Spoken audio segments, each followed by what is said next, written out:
Millions of people regard the Kaaba as the holiest place in Muhammadan Islam. What in reality is the Kaaba? In Arabic, it means a cube, Stele, Bet El. The historical records show no evidence whatsoever that it was at any time but a house of idolatry, and was never associated with monotheism until the advent of Muhammad.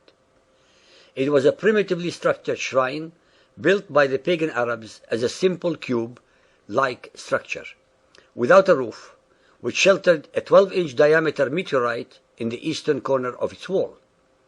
According to Ibn Ishaq, page 84, it was made of loose stones above a man's height, and they wanted to raise it and roof it because men had stolen part of the treasure of the Kaaba, which used to be in a well in the middle of it. This stone can be kissed during the preambulation, the circulation of the faithful around the Kaaba. It was one of pagan Arabia's holiest shrines, with 360 idols around it, and an object of pilgrimage. Being a site of pilgrimage, brought to Mecca trade and wealth in the same way that all such sites of pilgrimage do, and as it continues to do so up to this time in Saudi Arabia. It is an astounding fact that in the Quran the name of Mecca is never mentioned, while in the Bible the name of Jerusalem is mentioned 667 times. It is also a fact that little is known about the history of the Kaaba apart from the myths and the totally unsubstantiated Muhammadan traditions, which are full of contradictions, that maintain the following: that the Kaaba was originally built by Adam to a celestial prototype. This story is neither found in the Quran nor in the Bible. That after the deluge, it was allegedly rebuilt by Abraham and Ishmael as a place of worship. Chapter 2, verse 127. And remember, Abraham and Ismail raised the foundations of the house. The Quran, the presumed word of Allah, contradicts all the ahadith stories by denying Adam any involvement whatsoever with the Kaaba, as it asserts that only Abraham and Ishmael were the builders of its foundation as the first house of worship dedicated to the one and only Allah. While engaged in rebuilding, Ishmael received the black stone from the angel Gabriel. This, of course, makes absolutely no sense, since Ishmael would have needed to build the foundations of the Kaaba to protect something special, the black stone, for example, and certainly not if it were empty. Why else did he need to build foundations to a flimsy structure not worthy of any god? The black stone had to be there in the first place as a fetish and object of veneration. Since Abraham and Ishmael were monotheists, and Abraham already, according to the Muhammadan traditions, destroyed the idols of his father, why would he and Ishmael build a shrine for another idol such as a meteorite? If the Arab tradition already knew of Abraham, why then did they lapse into idolatry for at least 25 centuries that followed, while the Israelites and the Jews carried forth the torch of monotheism that inspired Muhammad to create his Quran? How was it possible that not a single pagan Arab was called Ibrahim or Ismail, if they actually were the fathers of the Arabs? In contrast, after Muhammad, his name is carried by an enormous number of his followers. If the traditions are true, why then do repeated Quranic verses insist, in clear terms, that they, the Arabs, were actually totally ignorant of previous revelations, such as in chapters 2, 151, 11, 49, 12, 3, 16, 43, etc.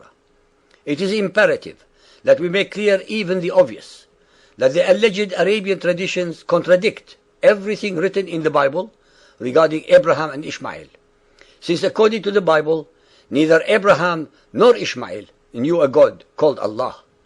They never traveled south to Arabia.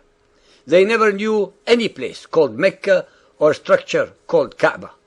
They never built the foundations of any structure. They never heard of or knew any messenger called Gabriel. Every single item in both the Quran and the Hadiths regarding Abraham and Ishmael are lies and deceptions.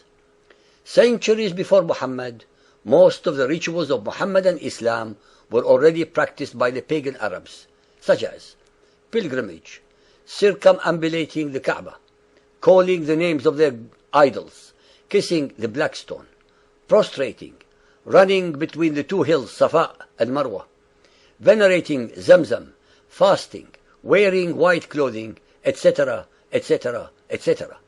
In reality, Muhammad simply incorporated all the pagan rituals, traditions and fetishes of the pagan Arabs and Islamized them to give his cult legitimacy, a sense of identity and an image of uniqueness, so that he made it easier and less stressful for his brother Arabs to move from idolatry and paganism to his brand of monotheism by continuing the practices of their pagan fathers.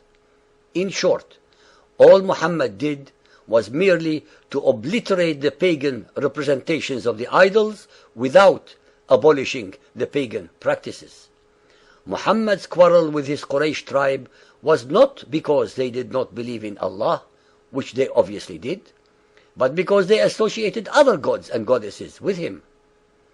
The same Muhammad, who went into paroxysms of rage and disgust that filled the Quran at the idol worshipping of his tribe, the Quraysh, did not hesitate for one moment to incorporate every facet of their traditions and fetishes into his new cult without shame or remorse.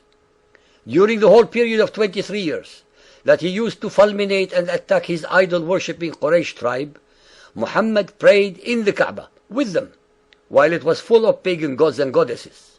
His hypocrisy knew no bounds. To gain favor with the pagan Arab tribes, he actually joined them wholeheartedly, but for the single and very simple amendment to the whole of their religion. That was to believe in one Allah instead of Allah and 360 other idols. It is extremely relevant to relate the story that Umar ibn al-Khattab reluctantly but very intelligently remarked about the kissing of the black stone. In Bukhari Hadith 2.667, he remarked, "I know that you are only a stone, that neither helps nor hurts. And if the Messenger of Allah had not kissed you, I would not have kissed you." Then he kissed it. It is very revealing that although Umar knew that the gesture was empty and false, he nonetheless copied Muhammad in kissing the stone. Just like Umar, billions of Muhammadans had followed and continue to follow their spiritual leaders in this shameful practice of venerating what was and continues to be a pagan ritual. Hence every Muhammadan who makes the Hajj, who runs between the hills, who kisses the black stone, etc., is performing pagan rituals founded on pagan superstitions and sanctions by Muhammad himself. What is important to point out is that most of the same Muhammadans who incessantly assail and assault the paganism of the Christians do not even know that the entirety of their traditions and fetishes are based upon the paganism of the ancestors of the Arabs. It is always a pity and with great frustration that we cannot mention all the verses in the Quran and Hadith regarding any of the subjects that we are exploring with you for lack of time. It is up to you, the listeners, who are inquisitive and want to know more, to read the relevant books or visit the definition section in our website.